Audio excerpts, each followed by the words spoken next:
Greg, welcome to the show. Hey, good to see you, Ellis. Thanks for having me back.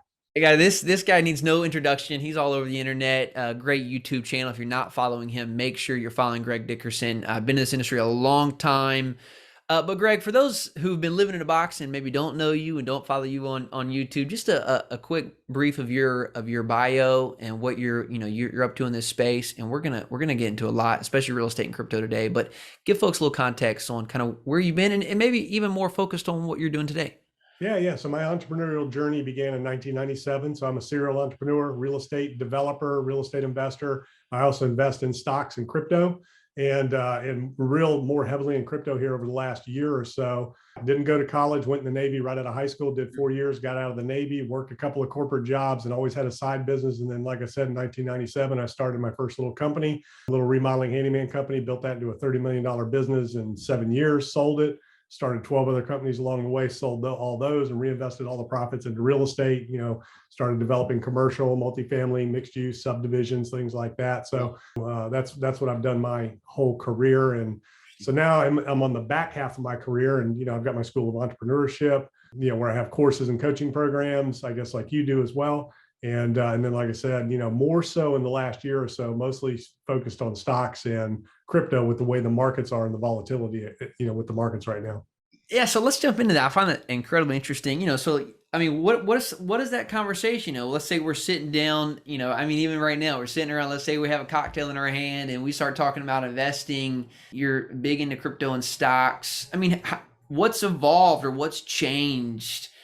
Do you think that's given you an eye towards this? And then I want to get into how that's impacting real estate. But what fundamentally has changed for you that's gotten you interested as an investor in this? So I'm opportunistic. So I look for value wherever I can find it. I look for big moves, big swings. And, my first, jump into the markets were in 08, 09 at the bottom. That's when I got into the stock market for the first time. So I'm not afraid to take big risk. So for everybody listening, stocks and crypto are extremely risky right now, extremely risky, given the current economic environment we're in and with the Fed pulling back. That's why I'm interested in it right now, because you got a lot of big moves, big swings, and that's what I like to do. I like to catch the bottom of these big swings and then, sell them at the top. So swing trading is more longer term positions versus day trading. I will do some of those if there's big moves. Like I was scouting Netflix today. It dropped 35%. Wow. So yeah, I had a buy order in at $205. It didn't hit it, but it might, there might be some more downside coming. But that's the kind of stuff I look for. I look for stuff that's, have these huge drops, but it's still a good company. They still have good revenues. It's just repricing, right? Kind of like distressed real estate. Yep. So to me, stocks are kind of that way. Crypto is a different animal because you have Bitcoin, which is one thing. To me, I look at Bitcoin like digital property, and that's how it's classified by the IRS. To me, Bitcoin is like a piece of real estate, and cryptos are different. Cryptos are like companies, or like venture capital or equity capital. So I look at those separately than I do Bitcoin. And in venture capital, you can put bets on, 20 or 30 different projects. One of them may pay off. Bitcoin is more longer term.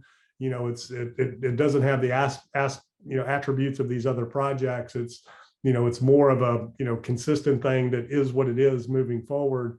And a lot more people are interested from an institutional scale in Bitcoin and Ethereum, which is more like an internet kind of play, like a browser. I look at Ethereum, kind of like Microsoft or Google or something like that. It's a bigger play. The institutions are more interested in those than some of the other, just basically, what are amount of pyramid schemes. And what a pyramid is, you bring more money in and the people at the top get paid, and you got to keep the money coming in for the pyramid to keep going. And a lot of them are flat out, schemes. So you got to be real careful. So like allocation your portfolio, when you say you're in crypto right now, I mean, is this 10%? Is this 50%? Is this 1%? Like how focused on this are you really? Yeah, it's a very small percentage right now. I'm probably heavier than I should be. So it's 10 to 20% on any given move of total cash. So, stocks, I'll go a little heavier, but, crypto, it's very fickle. You have to be real careful because you get big moves up and down, daily, and you just never know when the rug can get pulled out from under you. So, right. That's not something you want to take big risks in, but I know a lot of people that are all in. Yeah. Yeah, it's very interesting. The more you get into this crypto crowd, from a real estate investor, I'm sure you remember the days. It wasn't that long ago, 5 or 6 years ago, where it was like real estate in the real estate crowd. Crypto was like, don't touch it, in the sense of like, who knows where it's going to go. I think all of those folks wish they were in crypto now, right? So, Well, that was me. I mean, I first heard the word Bitcoin, I don't know, 2015, 2016, somewhere around there. And it was a guy that was working for me, one of my subcontractors, and I asked him how he was doing, how was business. He said, I'm retiring. And I'm like, you're retiring? He said, yeah, Bitcoin. And he showed me his phone and he had $800,000 in Bitcoin. And I think he started with like $2,000 or something. I'm like, what is this? So he starts telling me about it. And of course, I look at it, I'm like, man, that's just crazy. That's not even a real thing, So I started watching it. And, I watched it go up to 6,000, drop down to, a few $100s, and it went up to 20,000, drop back down to 3,000. right. And then, when it, rallied up to 20 and dropped back down, in March of 2020, I started really paying attention to it after the pandemic sell-off because, I was watching stocks and I was watching crypto and I'd been tracking Bitcoin. And I saw that floor get put in right at about $3,500. And I said, you know what, that's what happened the last time after, the 2017, 2018 peak. It dropped down to about $3,500. And I'm like, here's, the worst economic uncertainty we've seen since 2008 and 9. And it floored at 3,500. So I felt pretty safe to go in at that point and, make some trades, but I got out on the way up. Once it hit 20, I was out. And then I had no idea it would go to 60. So, now I've seen where it can go. And, like I said, in real estate, as a developer, as an investor, if I can make 20, 30%, on a project, that's kind of what developers shoot for, right? And investors shoot for. You can make that daily and multiple times a day on these crypto plays if you know what you're doing. So that's where the kind of light bulb went off for me is, looking at it from that perspective. And for everybody watching, you don't need a lot of money. You can start with $1,000. I think it is. Yeah. If you start with $1,000 and you make 100 trades or, plus or minus, and you earn 10% on each trade, that's $1 million. So, I mean, you could do the math a number of ways and say, hey, if I want to make $1 million off 1,000, you can reverse engineer that a lot of different ways, whether it's daily or whatever. But really with 100 trades, plus or minus, might be 97, 98, the exact math on it, you can turn $1,000 into $1 million by making just 10% on each of those trades. You're not going to win them all. Some you'll make, some you'll lose, but averaging out, over, 100 trades of a positive 10%, that's how easy that is in stocks or in crypto. And that's what's kind of interesting about it. And then there's some, you can get that in one trade, if you get into the right thing at the right time. So, let me talk about your how you're hedging that in portfolio, but then I want to get into how you see this influencing, impacting real estate and as a whole. I mean, as an investor, Greg, you're an entrepreneur, you're an investor. Are you still long on real estate? And hey, this is kind of if it works, awesome. If it doesn't, well, at least I'm still backed by what I know. Or are you moving towards, hey, I'm long on crypto? I mean, tell me your philosophy there, just as an investor, and kind of how you're thinking about this long term. Yeah, so I'm managing my own fund, so I'm looking for the biggest margins I can find with the short, least amount of time, energy, and effort possible. And with the way the markets have been lately, that's just where it's at. So I'm still a real estate guy first and foremost. That's where I came from. And to me, that's where my preservation of wealth plays are. That's where my long term is real estate. Stocks and crypto are my speculative games right now because real estate's just maxed out. We're at a tipping point in real estate right now. So I'm not really doing a whole lot there because my business model is different than a lot of other people. I'm not looking for the, value add kind of thing, that type of stuff. I'm an opportunistic, investor. So I still like to do heavy value add, ground up, opportunistic kind of stuff. So, I'm through all my projects as of the end of last year, but, right now, where I'm really focused is, the stocks and crypto, because these markets are going to bottom out and then we're going to have, opportunities like we haven't seen since 2008 and 9. And really March 2020, that was a life-changing opportunity for a lot of people. That one was a really, really good time. So once I get through these cycles, then I take that and put it in real estate long-term. Wow, you just kind of maybe changed the direction of my conversation. I really want to, well, you have to know what you're doing and you got to be on it, so it's not like this isn't easy, it's and you have to be willing to take some risk, but there are some big game-changing moves coming up between the stocks and cryptos, Once we, bottom out and we get some more clarity. I mean, we have the war going on. We have the Fed just getting ready to get started. They haven't done anything yet. And the markets are already reacting and anticipating what they're going to do. So we've got a lot of things that we're dealing with, and we haven't seen the full effects of the supply chain issues we're having in China right now because of lockdowns, rising interest rates, the inflationary environment that we're in. Inflation is real and it's getting worse. We haven't seen the effects of those things yet. So you got to be real careful. That's why the markets can be good if you know what you're doing. But at the same token, you can get wiped out quick because markets can tail off from here and take years to come back. So you got to be real careful. So speculate with me a little bit, Greg. We're not holding you anything. Would you say that do you fall in the camp of inflation's there because of supply and that will essentially work itself out over the next several months as that bottleneck eases up? Or do you think, this continues longer term and that's going to have a bigger impact on the real estate? I mean, you talk about you're kind of out right now waiting for bigger opportunities. What is that? Because I don't know. I think maybe go. Why don't you real estate's repricing because of interest rates. So we're going to go through a retrade repricing, which we've gone through in stocks. On the inflation point, some of it will subside when supply chains open a little bit. Asset inflation is already starting to reprice. Well, it's deleveraging. So we had the first down leg, which was deleveraging. Now we're going through a repricing. Companies like Netflix, when real earnings come out and real effects of where we're at in the economy, stocks will start to reprice. Cryptos are a little bit different from that aspect because there's a big network effect right there. And it's kind of the meme, factor at play there. So ultimately long term, Bitcoin is going to reprice. Some of these huge targets that a lot of people have just aren't realistic. Right now it takes too much capital and there's a lot of manipulation and, a lot of fraud going on in that industry. So that this still needs to be worked through for that price to really level out where it's going to end up going. And especially for Bitcoin, becoming that store of value that it was, really ultimately going to be, like a digital gold. But as far as inflation goes, you have real wages that are increasing.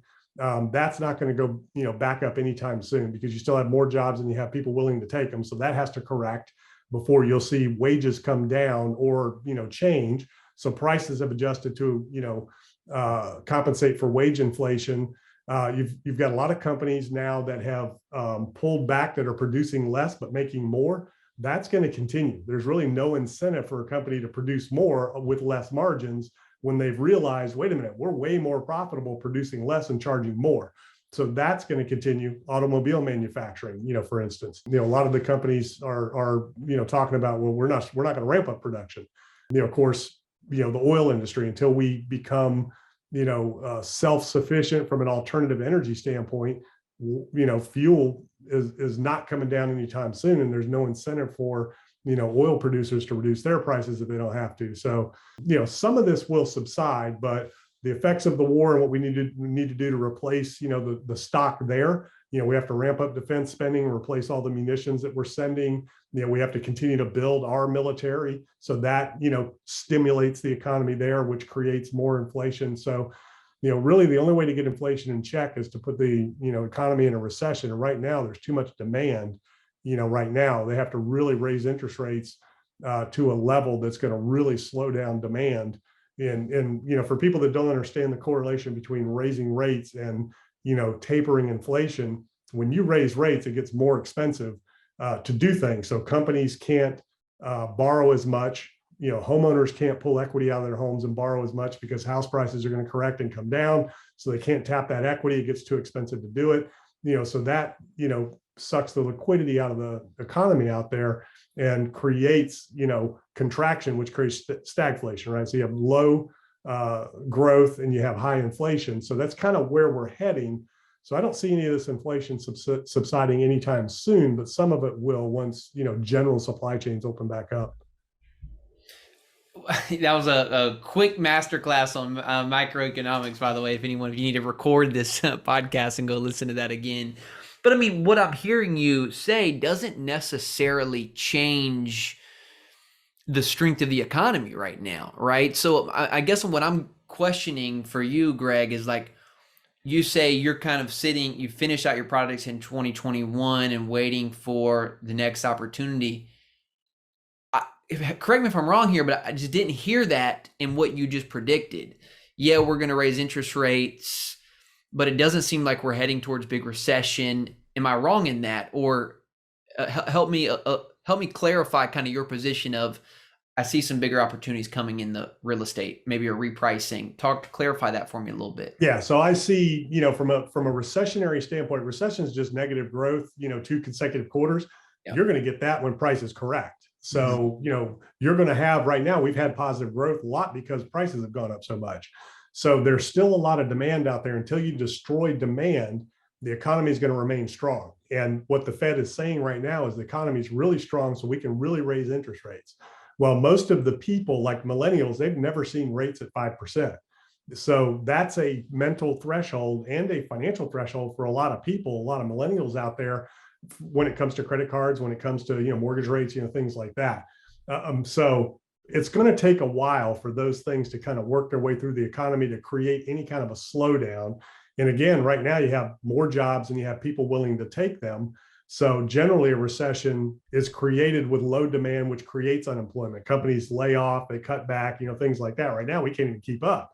So there's a little bit of a correction there that has to happen first before you can round the curve to a recessionary environment, which ultimately is what needs to be created to bring prices back in check. Remember, the Fed's mandate is two things: stable prices and low rates.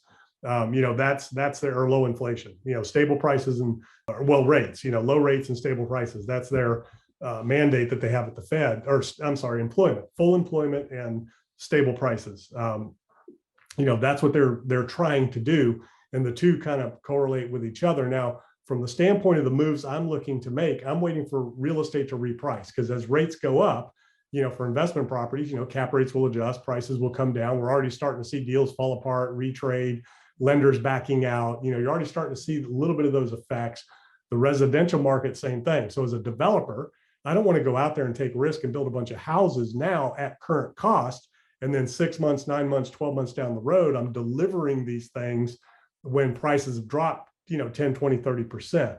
And, that's a big correction, but it will happen in some markets, in some areas. Once rates reach a certain point, you will get, a correction in those prices. And we've seen it happen over and over. 2018, last time the Fed raised rates, the real estate market came to a halt. But from a commercial real estate standpoint, it's all about cash flow. And, you've got to, maintain a certain debt service coverage ratio. So, if your rates are at 5%, you can't pay for a 3-cap, stabilized 3-cap and make that work unless you bring additional equity to the deal. Then, that's not going to work because you can't pay it back. Rents are the big thing that concern me in the housing market, because they've grown so fast to a percentage of income to where it's getting to a point where people are moving because they can't afford the rents. And governments, municipalities are taking notice, and they're talking about rent controls. So, that's what happens, when you start getting ahead of the curve on rent growth and things like that, Right. when wage inflation is not keeping up with rent growth. So, those are the things I'm seeing. So I'm opportunistic and I'm optimistic, but, I'm waiting for that correction. I want to see what's going to happen.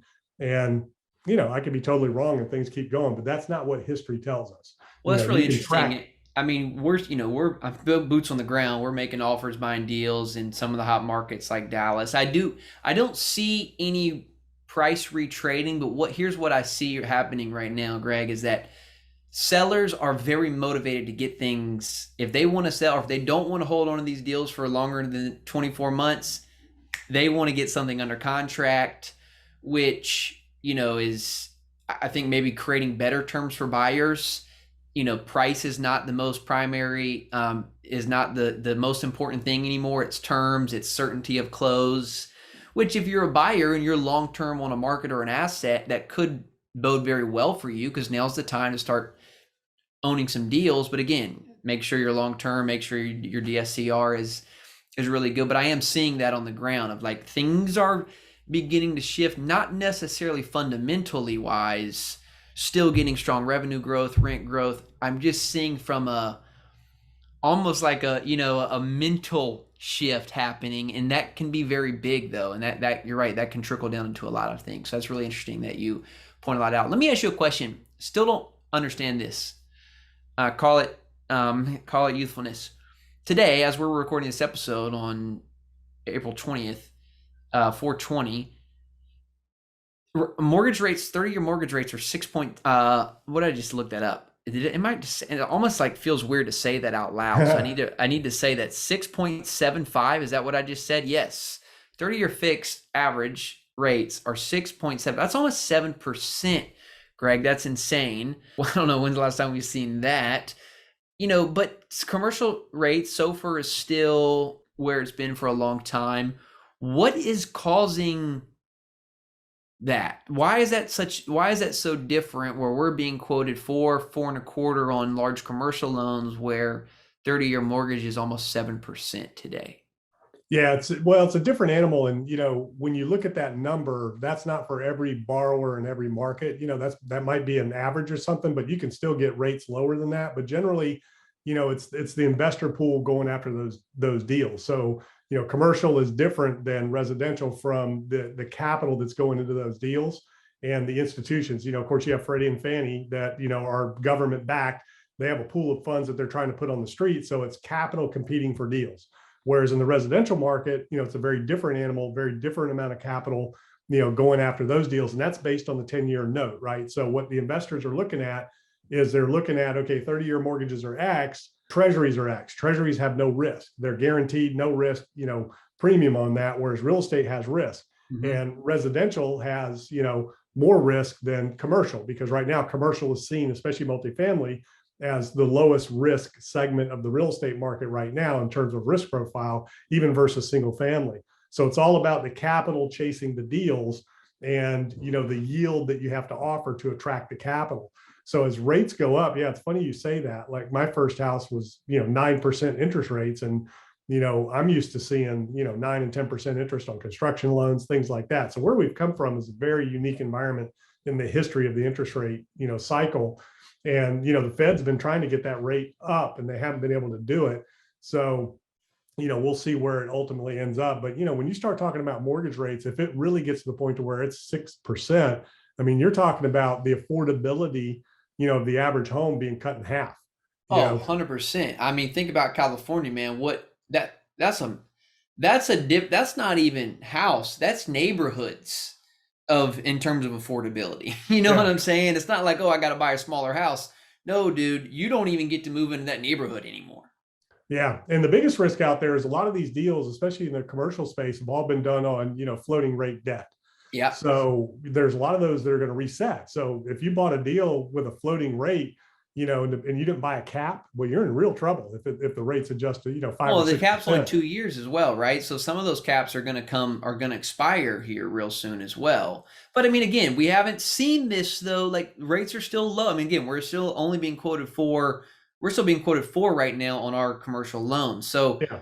I haven't seen that movement happen in the commercial space yet. Not to say it can't go there. We'll see what the Fed does in these next meetings, but that was my yeah, you got to get north of 5% in the commercial market to really start making a big dent. Right. But, there are, like I said, there are some pockets and, the people I'm working with, we're starting to hear, pushback. We're starting to see lenders pull funding at the closing table.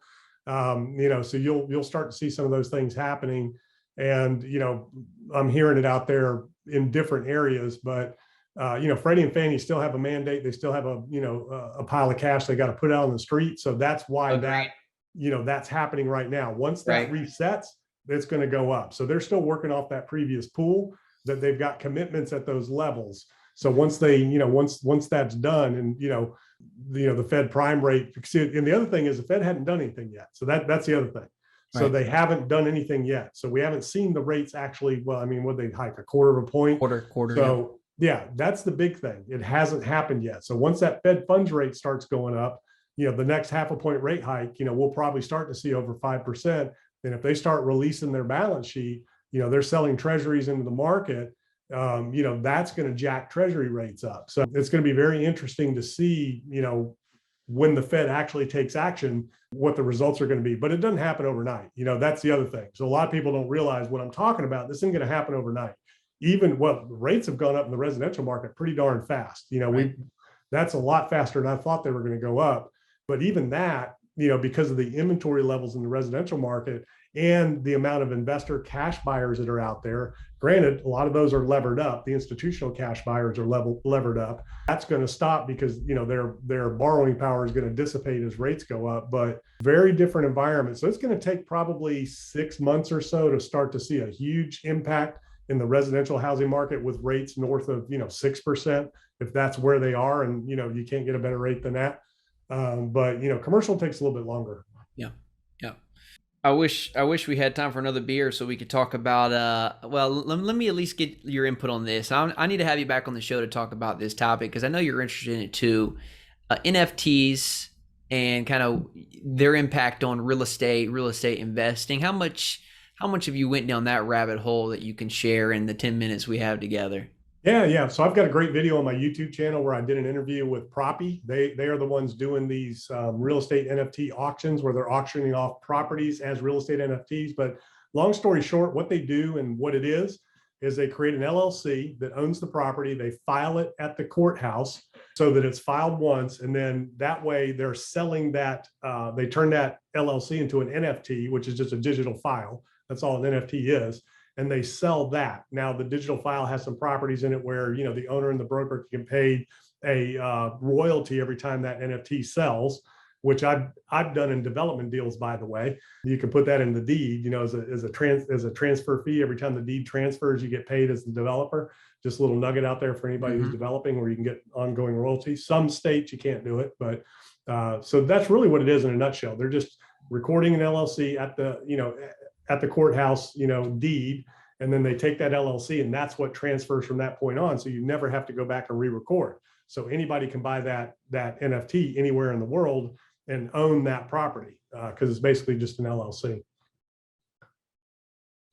Interesting. And do you think that's something that you would begin to, as you start to, develop again, I don't know, like how they're doing that as a company, but how do you see that kind of coming mainstream and maybe impacting your investment strategy or the way that you do deals in the future? In terms of the technology of the blockchain where these transactions are recorded, I can see that becoming more and more of a thing because it's so much more efficient than, literally recording a piece of paper at the courthouse. So will that ever get replaced? I don't know. Will it all go digital? I don't know. So that's ultimately the efficiency of what's transpiring and what's happening. Real estate's tricky. So it can work for certain properties that are just postage stamp. Everything is good. You do the title search, meet and bound, survey, all that. Nothing ever changes. You can't develop it. You can't change it. It can work for those types of properties. But when you get into more complicated, tricky kind of properties and you try to subdivide, that's where it gets a little bit more complicated. But if you're talking about a condo in a building or, a single family home on a postage stamp lot, it's all pretty straightforward. It works. And basically the whole idea is it just streamlines that transaction from soup to nuts, and it can be done instantly versus having to go 30 days or whatever it takes to do all the different things.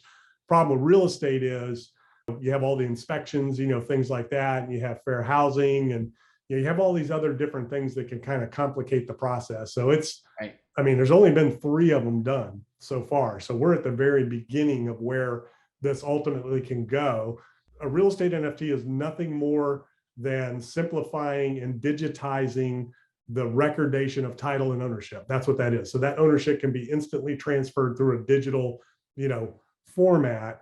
And then you get into tokenization, which is a whole different thing, and that's almost like syndication where the tokens are shares and, you're selling shares, but that gets into, SEC and, even more complicated than a syndicated LLC, as far as the tokenization goes. And then you have to have somebody that kind of tracks all that stuff and, things like that. So, it's early and it's complicated, but it's ultimately can simplify and streamline, real estate recordation and transfers. Which I think we both would agree is prime for disruption. So, the blockchain's not going anywhere. It's here to stay. It's going to impact every arena of our lives. To think that it wouldn't impact real estate, I think is naive. So we'll see. You're right. Really curious to see how this flushes out. I don't know if you've heard about, I'm sure you know Michael Flight. He's hosting, and I'm actually co-hosting with him, the Blockchain Real Estate Summit. And so, Greg, we actually should figure out how to get you on stage, man. But for anyone listening, if you're interested in that topic, go to blockchainrealestatesummit.com And that's going to be in Austin, Texas. That's a live in-person event. I'm really excited to be attending and hosting. And so, Greg, invite you as well. blockchainrealestatesummit.com. Go check that out. That's later this year in Austin, Texas. Yeah, cool. So, Greg, this was fascinating. Really great combo as always. I know we've gotten to speak a few times together, and I just love hearing your perspective on the market and deals and entrepreneurship. So thank you. I'm a big follower of your YouTube channel as well. And so, guys, make sure you go check out Greg's YouTube channel. This will be on YouTube, on my YouTube channel at Ellis Hammond. And so make sure you're following us both there. Greg, besides YouTube, where else can folks follow around, or is that the best place to go learn about you? Yeah, gregdickerson.com. That's where all of my social media profiles live. All the links are there and everything I do. So gregdickerson.com. You can find my YouTube channel there, podcast, and Facebook, Twitter, all that good stuff. Awesome. gregdickerson.com. Guys, go check him out. Thanks again, Greg. Appreciate you, man. Thanks for having me. All right.